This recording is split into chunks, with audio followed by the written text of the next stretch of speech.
Saya ulangi, babnya adalah tentang riba dengan semua bentuk turunan-turunannya. Dengan semua bentuk turunan-turunannya. Kami ingin ingatkan dengan segala kerendahan hati, kita sebagai muslim khususnya mesti hati-hati dengan riba. Saya ulangi, mesti hati-hati dengan riba. Karena ayat-ayat terkait riba ini ayat-ayat yang sangat spesifik sekali, ya, sifatnya bahkan langsung menghunjam, sifatnya lugas dan tegas, diatur di Quran, khususnya surah kedua Al-Baqarah di ayat 275 sampai 279. Teman-teman, ayat ini tidak berdiri sendiri. Kalau saya bahas mungkin 4 tahapan menuju pelarangan riba secara mutlak itu kita akan temukan dalam beberapa ayat yang saling berkesinambungan.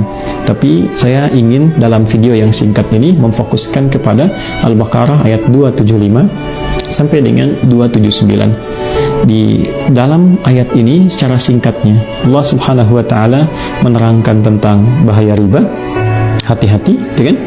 Kemudian yang kedua adalah konsekuensi riba yang nanti bukan hanya merusak kepada pribadi, tapi juga ini penyakit yang bisa menular dan menjalar. Ingat, menular dan menjalar, tertular kepada orang-orang lain di sekitarnya, menjalar nanti keburukannya kepada sifat-sifat sosial saat kita berinteraksi di lingkungan kita. Mungkin secara skala kecilnya keluarga atau aspek-aspek tetangga dan sebagainya.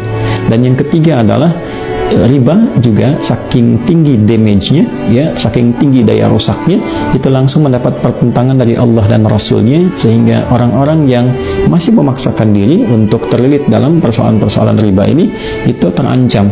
Dalam bahasa yang tegas dalam Al-Quran, seperti orang yang berani untuk menantang atau berperang dengan Allah dan Rasul-Nya, dan tak mungkin menang. Bukan hanya tak mungkin menang, tapi juga problemnya adalah bisa berpotensi mencelakakan dengan kecelakaan yang sangat pedih. Nah, saya ingin tarik kepada satu contoh kecil saja, ya, bukan aspek-aspek yang lain dulu. Saya ingin ingatkan pada satu hal, pinjol, ingat itu. Saya ulangi, pinjol, pinjaman online, itu termasuk riba. Dan ini ribanya adalah riba paling komprehensif, riba paling kompleks yang memang mencakup semua bagian-bagian unsur riba.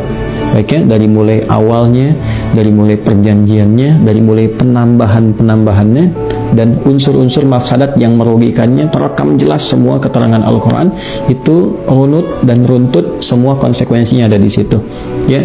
Hati-hati betul dari mulai meminjam, walaupun sekarang semakin berkembang, cukup dengan tanda pengenal, cukup dengan jaminan teman-teman, tanpa sadar jaminan teman-teman itu adalah jangkar pertama yang menjalarkan dan menularkan penyakit riba itu. Ketika seseorang menjaminkan temannya, ya, baik sepengetahuan atau tanpa sepengetahuannya, itu terkoneksikan. Boleh jadi dengan itu kemudian yang lainnya juga ikut terpancing atau mungkin juga ikut tertarik, sehingga dengan itu penyakit ini bukan hanya, mohon maaf, bisa dilakukan oleh orang yang meminjam secara online ini, ya, yang dia terikat langsung, tapi berpotensi mengajak kepada yang lain-lainnya. Dan yang kedua, konsekuensinya adalah ketika seseorang meminjam dengan skema online ini, itu sudah pasti dia mesti mengembalikan lebih dengan jangka tertentu, dan kadang juga mendapatkan penambahan-penambahan yang di luar nalar, ya, sekali lagi di luar nalar, ketika jedanya tidak terpenuhi, bertambah kembali, dan itu sudah pasti konsekuensi yang diisyaratkan dan disebutkan dengan tegas dalam Al-Quran. Satu, menyulitkan pada diri sendiri peminjamnya.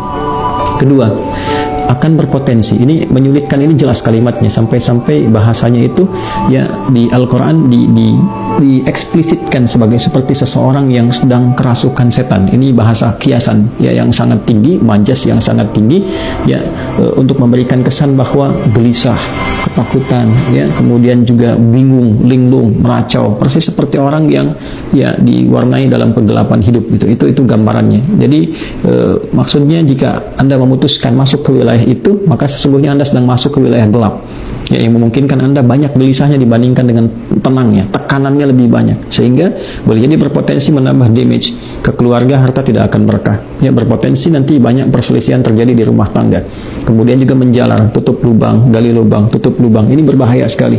Saya ulangi, ini berbahaya sekali. Karena itu saya menyarankan kepada teman-teman umat Islam dimanapun berada, Hindari bentuk riba seperti ini. Hati-hati. Dan ini tidak akan pernah membahagiakan, tidak akan pernah menyukseskan, tapi mengarahkan kepada sifat-sifat penyesalan yang mendalam, baik di dunia ataupun di akhirat.